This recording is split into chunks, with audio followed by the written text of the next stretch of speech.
Olá, sejam muito bem-vindos ao canal A Luz da Bíblia. Aqui você vai encontrar uma mensagem de Deus para você. Já peço a você que se inscreva e deixe seu like. Vamos agora ao vídeo. Que a igreja ainda tem futuro. É porque há muitas pessoas que se formam em medicina para ser oculista de remela. Ele vê um mau exemplo da igreja, universaliza aquilo e fala: a igreja não presta. Se eu falar que a igreja não presta, o que eu faço com vocês? Tá bem? Então louvado seja Jesus. Deus não precisa da maioria, Deus precisa do remanescente. E o remanescente, com Deus, sempre será a maioria esmagadora. Amém?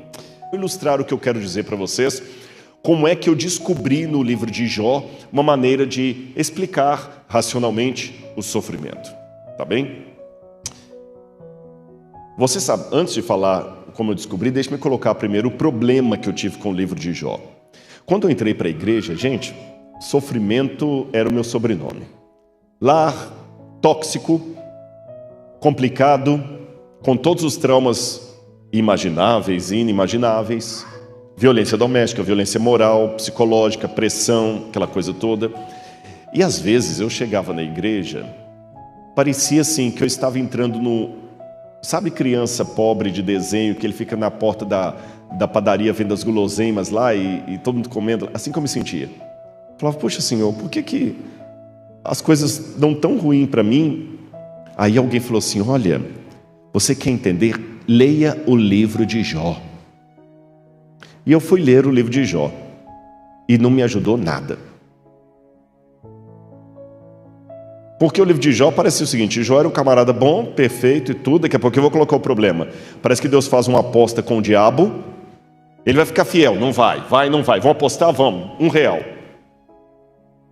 Jó perde tudo, rebenta com a vida dele. No final Deus dá para ele outros filhos, que um filho nunca substitui o outro. Ele ficou com a mesma esposa, recupera tudo e acabou o livro. E aí? Onde é que está a moral da história?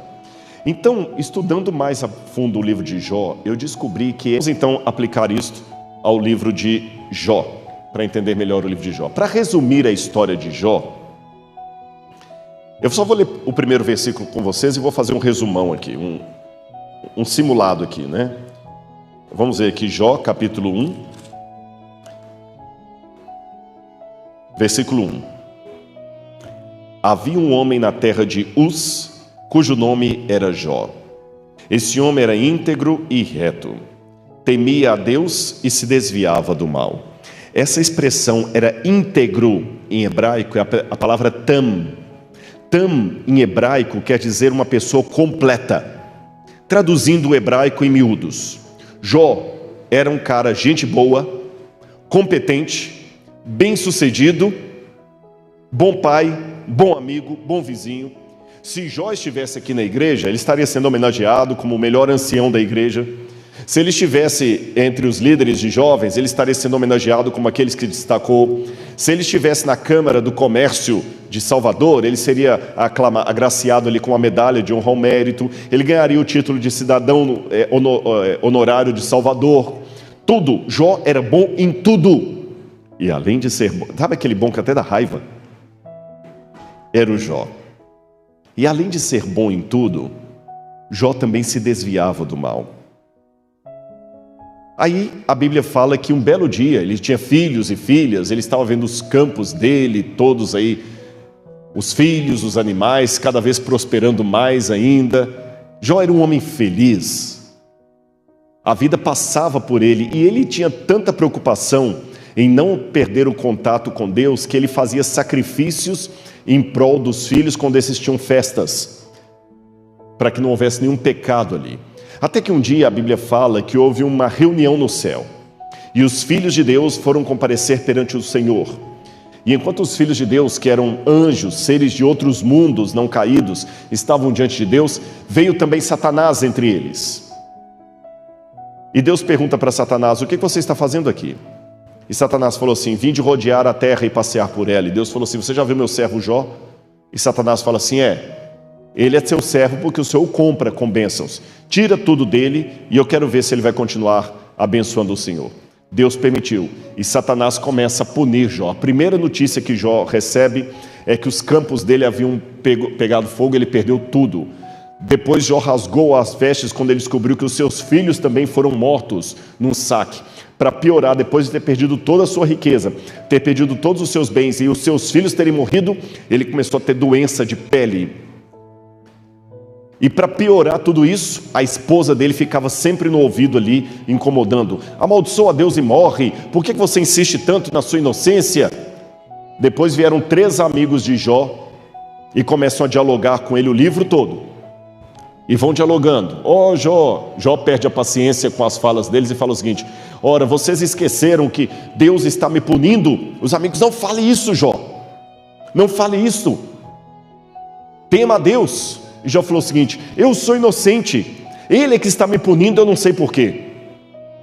Os amigos: Jó, para com isso, tantas pessoas você aconselhou, agora que você está com problemas, você mesmo não aceita conselho?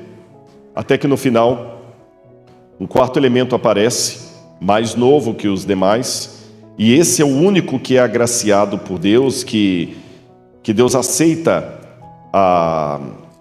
eu quero entrar na parte do diálogo com Deus. Que Deus aceita a fala dele, Eliú.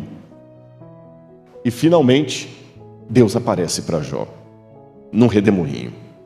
E quando Deus aparece para Jó num redemoinho, Deus fala assim: Jó, onde é que você estava quando eu fiz isso, quando eu fiz aquilo?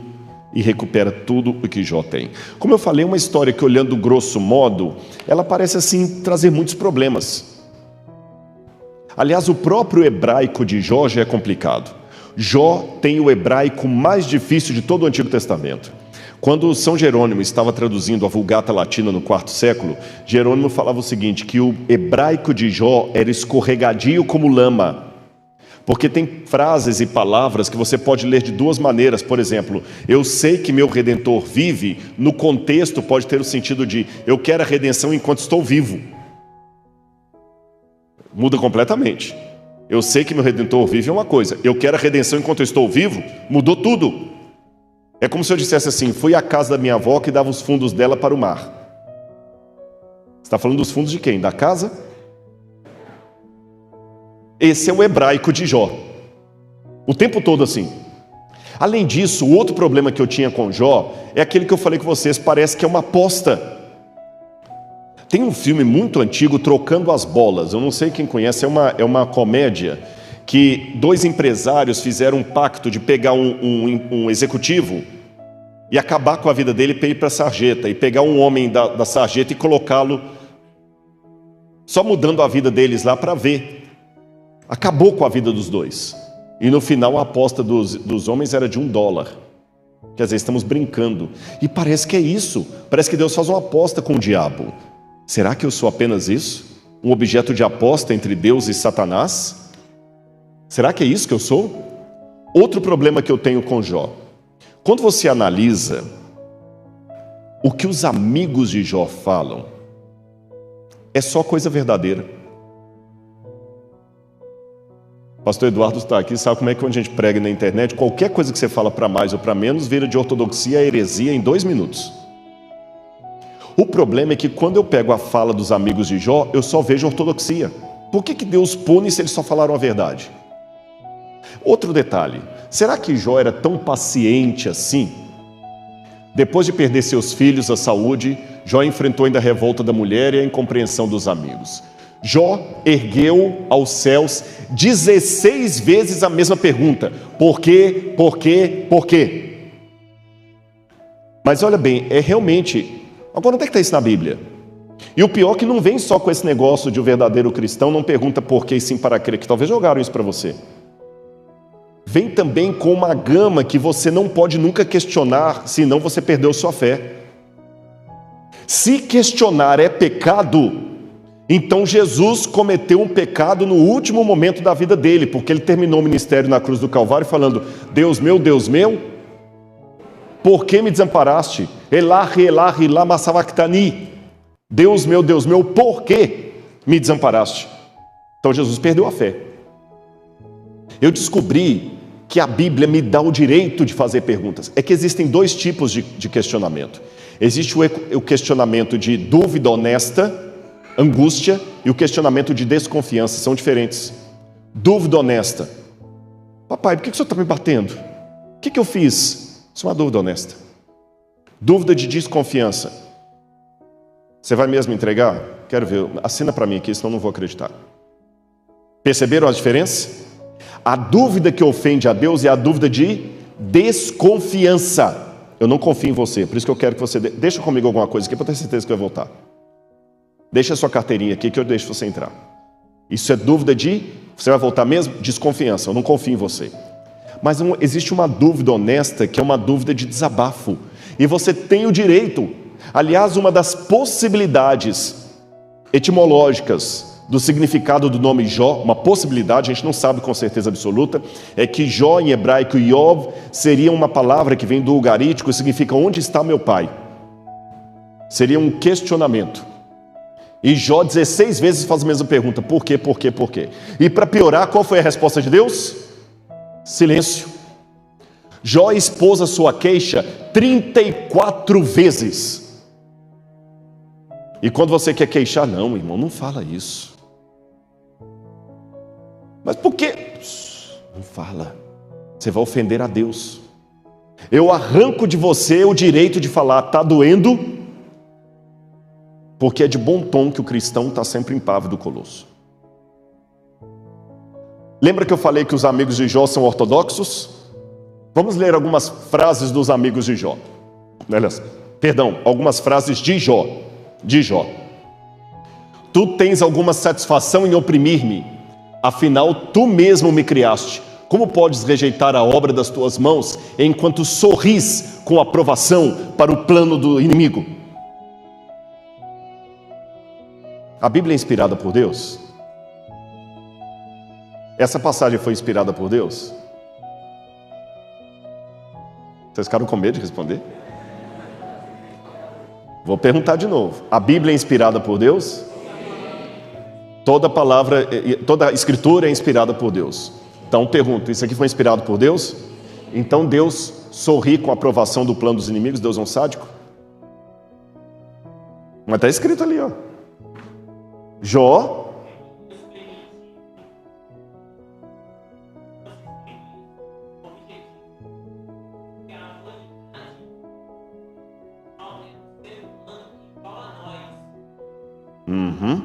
Agora, eu vou repetir o que ele falou fora do microfone, e o pessoal de casa talvez não ouviu. Ele falou o seguinte: Deus permitiu que aquilo fosse revelado para que a humanidade visse que Jó era um ser humano exatamente igual a nós. Foi isso que você falou, não é? Correto, nota 10. Sabe qual que é o único problema? É pegar isso que você falou e colocar na prática. Porque sempre que alguém está com um problema, eu não deixo ele desabafar. Eu calo a boca dele com frases de efeito. A pessoa acabou de perder um ente querido no acidente, está lá chorando. Calma, não é mais da ressurreição. Às vezes o que a pessoa só quer é chorar. Eu vou mostrar algumas frases dos amigos de Jó e vocês vão entender. O problema, meus irmãos, eu vou falar com vocês. Deus é menos ofendido pela sinceridade de um pecador do que pela hipocrisia de um santo. Não estou com isso querendo dizer que você agora pode blasfemar à vontade. Não, mas é que perante o céu existe uma diferença nítida entre a blasfêmia e o grito de dor. Até quando, ó Senhor? É diferente da besta do Apocalipse que está com a cabeça repleta de blasfêmias. Cuidado com a forma como você vai consolar os demais. Olha outra fala de Jó. Entretanto se clamo injustiça, eis que não obtenho resposta. Grito por socorro, contudo não vejo justiça. É assim que acontece? Mas não é assim que você se sente? Há coisas que não são morais, mas são legais. Não era moral que Lúcifer tivesse o controle do planeta Terra, mas era legal que assim o fizesse, porque Adão e Eva passaram a procuração para ele. É meu. Por isso que eu estou aqui no lugar de Adão e o Senhor quer me impedir de entrar no céu. E Deus tinha que engolir aquilo ali. Aí como é que Deus respondeu à acusação de Satanás? Quem era o acusado então? Deus, não era Jó. Jó era o objeto da demanda. Jó era o dinheiro que eu quero receber, o Senhor não me paga. Aí qual foi a resposta de Deus? Você já viu meu servo Jó? Havia muita gente ali vendo a situação. Deus podia mandar o diabo calar a boca, falar, cala a boca, você vai embora. Mas Deus não é aquele. Deus é onisciente, mas Ele lida com criaturas que não são. Então Ele pacientemente dá justificativas e explicações de coisa que em tese Ele não precisaria dar. Você já viu meu servo Jó? Mas o senhor compra Jó. Ele falou, não compro não. Pode ir lá. Jó vai ser o meu argumento. Vamos ver se ele quer ficar com você ou comigo no final. E aí começa toda a derrota de Jó, mostrando que Deus não quer um Jó super-herói. A força que dá legitimidade ao caráter de Deus não é você ficar como um impávido colosso, sem nunca cair, sem nunca tropeçar, sem nunca duvidar, sem nunca questionar. Significa em você falar, está doendo, pai, eu não estou entendendo, mas o senhor está comigo e eu vou ficar com o senhor. Irmãos, eu vou contar para vocês, teve muita oração que eu fiz, que na verdade foi só suspiro, choro e ranger de dentes, mas foram as orações talvez mais profundas da minha alma. E cuidado quando você ver uma pessoa sofrendo, sem saber o que está por detrás. Faz isso porque a gente sempre... Sabe aquela história do Kiko e do Chaves? Eu tenho um sanduíche e não te dou. A gente faz isso a vida toda, porque uma das melhores maneiras da gente se sentir bem é colocando holofote na desgraça do outro. Aí esquece da nossa. E tentando me convencer que aquilo não vai acontecer comigo. Aí entra a filosofia dos amigos de Jó. Não faça isso. Agora vamos às respostas de Deus. Me chama a atenção que Deus responde a Jó em 2 momentos. E aqui está o pulo do gato. Aqui está o segredo. Olha como é que Deus aparece para Jó. Vamos ler aqui comigo, por favor. Jó capítulo 30.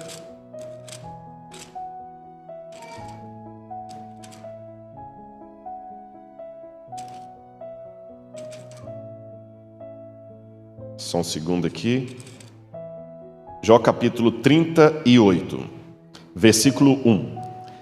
Então, do meio de um redemoinho, o Senhor respondeu a Jó dizendo... Gente, é porque a gente está acostumado com o humor brasileiro. Você sabe que o humor varia de canto para canto, de país para país, de época para época. Os Trapalhões da minha época de infância não fariam sucesso nenhum hoje. Tanto é que tentaram fazer uma repaginada, não deu certo. O humor muda. O humor de stand-up americano é diferente de humor do Zorra Total, que é diferente do humor do Charlie Chaplin. O humor bíblico está aqui nessa parte. Rodrigo, quer dizer que a Bíblia é um livro de piada? Não, mas o humor é um tipo de sabedoria que a Bíblia admite. Quando diz que Deus apareceu para Jó do meio de um redemoinho, isso era engraçado. Para a visão de quem vive no deserto, é uma imagem engraçada. Caótica, mas cômica. E Deus começa a mostrar, pois é, Jó, você que está querendo me questionar, olha isso aqui, quem fez? Você sabe onde é que eu estava? Onde é que você estava quando eu fiz aquele ali? Eu não lembro de ter te visto lá. Só pergunta irônica. Que Jó aprendeu a lição que eu tomo para a minha vida. Não discuta com um especialista. De manhã eu falei aqui para os que estavam, ouviram? Se tem uma coisa que o doutorado ensina você, se você for sábio, é quão ignorante você é. Quando o cara faz doutorado e ele se acha demais, ele não fez doutorado. Ele recebeu um diploma. Porque quando você faz um doutorado de verdade, a primeira coisa que você descobre, gente, como tem um monte de coisa que eu não domino. Aí quando Deus volta dessa viagem que mostra a ignorância de Jó, vamos ver aqui. Capítulo 40. O Senhor disse mais a Jó: será que alguém usa de censuras pode discutir com o Todo-Poderoso? Que responda isto aquele que critica a Deus. Então Jó respondeu ao Senhor e disse: sou indigno, que te responderia eu? Ponho a mão sobre a boca uma vez e falei, e não direi mais nada. Aliás, 2 vezes, porém não prosseguirei. Acabou o livro. Não, acabou não. Verso seguinte, verso 6. Então o Senhor, do meio de um redemoinho, respondeu a Jó e disse: cinge os lombos como homem. Esse cinge os lombos é uma expressão idiomática para prepara para uma viagem. Porque quando eles iam viajar, eles pegavam e amarravam aqui um cinto com um monte de apetrecho para levar na viagem. Então cingiram os lombos e levantaram. É como falar assim, pé na tábua. Gostou do passeio? Viu como é que você é ignorante? Está satisfeito? Estou sim, senhor. Não tem mais nada para me perguntar? Não, não, senhor. Eu já botei a mão na boca uma vez, duas vezes, não falo mais nada. Quem sou eu para discutir com o senhor? Está tudo bem. Te respondi tudo? Sim, senhor. Você viu que tem coisas que você não entende, Jó? Vi, sim, senhor. Você viu que não adianta discutir com um especialista? Vi, sim, senhor. Mas tem uma coisa que eu não te respondi ainda. O que, senhor? Aqui eu estou parafraseando, né? E o seu sofrimento? Porque mesmo que você não deva discutir com um especialista, na hora que a dor aperta, você falou, doutor, mas não tem um remedinho para poder parar, não estou aguentando, o tratamento não está funcionando, doutor, que continua doendo. Você não impede?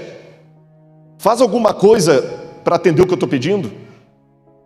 Eu sei que o senhor é todo poderoso, mas por favor, senhor, se tiver 10 naquela cidade lá, muda. Eu sei que Deus não muda, diz a Bíblia, mas Abraão pede, mas muda, senhor, não destrói Sodoma se tiver 10 lá não. Volta atrás, perdoa esse povo, Senhor.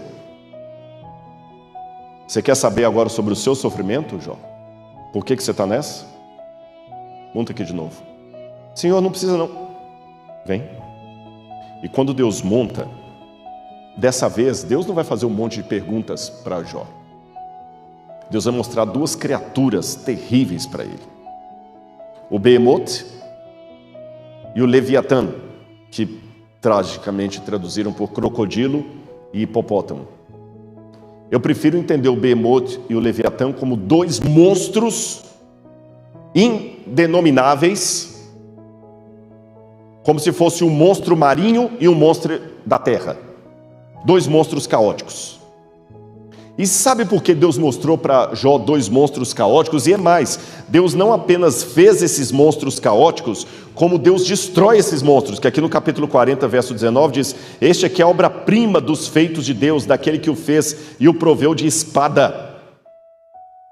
E Deus luta com esses dois, e Deus luta de tal maneira que Jó fica com medo. Jó fica com medo. Até então ele ficou admirado, sem dar respostas com Deus, agora ele ficou apavorado. Na primeira carona, Jó ficou admirado. Intelectualmente resolveu o problema do sofrimento. Mas na segunda, o coração ficou tremendo de medo. Jó ficou apavorado e Deus lutava com aqueles dois monstros e tentava segurá-los. E até parece, quando você lê nas entrelinhas do livro de Jó, desculpem, não é nenhuma blasfêmia não, parece que até o próprio Deus estava com dificuldade de manipular aqueles dois monstros ali. O texto dá a entender isso. E Deus falou, está entendendo isso aqui, Jó? E por que Deus mostra dois monstros? Lembre, Leviatã, serpente do mar. Behemoth, monstro da terra. Um monstro do mar, um monstro da terra. Te lembra alguma coisa? Apocalipse 13. Por que lá no Apocalipse aparece de novo um monstro do mar e um monstro da terra, igual o Jó? Quando eu vou na cultura ugarítica, eu noto em vários povos em volta de Israel a simbologia do mal como sendo dois monstros. Uma serpente ou dragão do mar, que tem 7 cabeças, uma ferida de morte. Está vendo aqui? O deus El de Ugarit, ele está cortando uma das cabeças da serpente do mar, ou dragão, que tem 7 cabeças. E eu vejo também outros textos falando do monstro do mar. Parece que o mal é sempre apresentado como sendo dois monstros. E como o povo vivia naquele jogo de imagens, Deus partiu do conhecido para o desconhecido.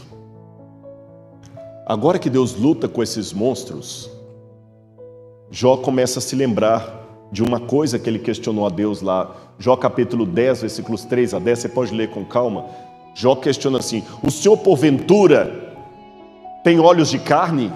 O Senhor enxerga como os mortais? Nesse capítulo 10, Jó, ele questiona assim, para o Senhor é fácil o Senhor falar para eu ter paciência no sofrimento? O Senhor não está experimentando o pecado na carne, o sofrimento na pele como eu sofro? Para o Senhor não tem canseira? No final, Deus mostra, tem canseira sim. E olha o que Jó diz no capítulo 42, verso 5, depois da batalha final de Deus contra os dois monstros. Eu te conhecia só de ouvir, mas agora os meus olhos te contemplam. Para Jó poder contemplar os olhos de Deus e a face de Deus, Deus teve que se diminuir. E ele se diminuiu. E o Verbo se fez carne e habitou no meio de nós. Ele lutou contra os dois monstros na cruz do Calvário. Você fala, Jó, que eu não sei o que é o sofrimento. Eu vou mostrar que eu sei. Na cruz do Calvário, meus irmãos, Jesus pagou o preço eterno pelos nossos pecados. E Jesus vai ficar por toda a eternidade preso a um corpo humano. Sabiam disso? Muitas pessoas pensam que Jesus morreu na cruz do Calvário, ressuscitou, voltou para o céu bonitinho e tudo mais. Qual era a característica do preço pago na cruz? Por que tinha que ser Jesus para morrer na cruz e não um anjo? Quem sabe essa resposta? Qual que era o tipo do preço que tinha que ser pago na cruz? Pois é, mas se fosse derramamento de sangue, você está certa na resposta, mas deixa eu provocar. Derramamento de sangue, os bodes também e as ovelhas também tinham derramamento de sangue. Mas por que aquele derramamento de sangue não era o suficiente? Não só isso, ser um cordeiro perfeito, um anjo sem pecado também seria perfeito. Morte eterna, o sacrifício tinha que ser eterno. Morte eterna, porque o pecado trouxe para o mundo morte eterna.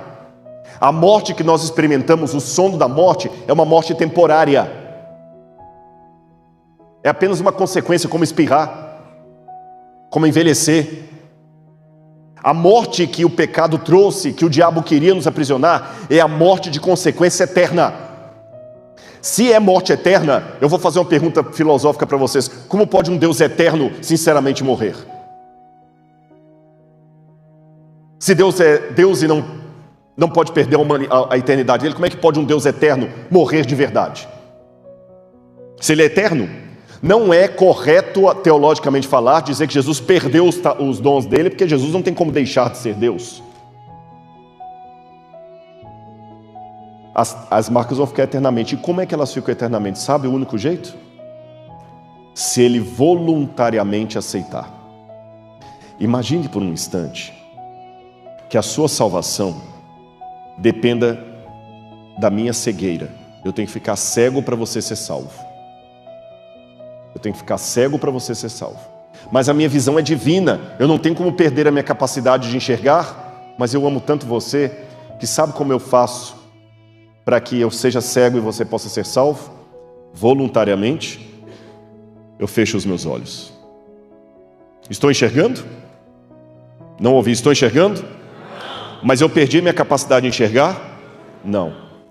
Só que a cegueira voluntária é pior do que a cegueira física, porque a física você perdeu os olhos, não tem o que fazer. A voluntária não, você de propósito fecha os olhos para toda a eternidade.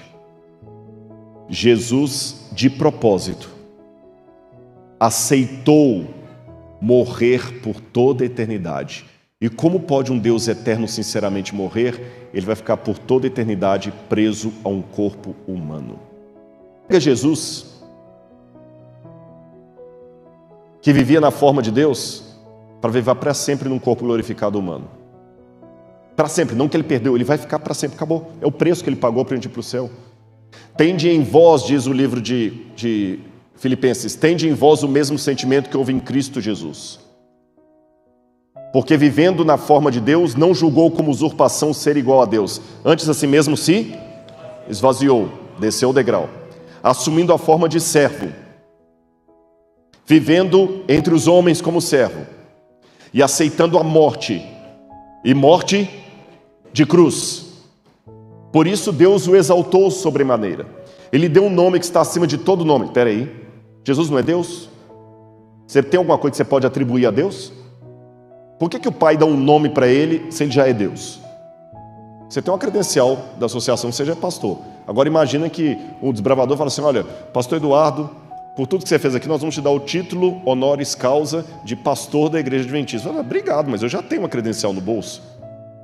Se Jesus é Deus, por que o Pai dá um nome acima de todo nome se ele já tinha? Sabe por quê? Antes da cruz, Jesus era Deus por natureza. Depois da cruz, Ele é Deus por causa honrosa. Ele é Deus e merece ser Deus. Se houvesse eleição para Deus no universo, Jesus era o único que se candidataria, porque Ele continuou tendo a nobreza e o caráter de Deus, mesmo sem usar os poderes de Deus. E para terminar, raciocine comigo. Se há um grande conflito entre Deus e o diabo, Deus não lutou como Deus. Eu sei que isso assusta alguns. Se Deus lutasse como Deus, haveria batalha? Haveria um massacre. E até onde eu saiba, aquele livro da Casa Publicadora Brasileira chama-se O Grande Conflito, não O Grande Massacre. Para que haja grande conflito, Deus não lutou usando os poderes de Deus. Se Ele lutasse com os poderes, nem teria luta, gente, nem teria luta. Teria um... Acabou. Se tem conflito, é porque Ele venceu o diabo com o seu caráter, mais do que com o seu raio mortal. E é esse caráter que levou Jesus a amar tanto você, que vai ficar para sempre preso a um corpo humano. Por isso que naquela luta com os dois seres do mal, os dois monstros, Ele saiu machucado e falou: Jó, tá vendo que eu entendo o que é sofrer? E Jó fala: Senhor, antes eu ouvia do Senhor só por falar mesmo, mas agora os meus olhos te contemplam. Por favor, no seu sofrimento, na sua dor, deixe os seus olhos também contemplarem a Deus. Tem um conflito por detrás que nós não entendemos todas as nuances dele, mas o céu está batalhando ao nosso favor. E a história em breve terminará, pecados e pecadores não mais existirão, e o universo a uma só voz ecoará dizendo: Deus é amor. Que Deus abençoe todos vocês. Muito obrigado, viu?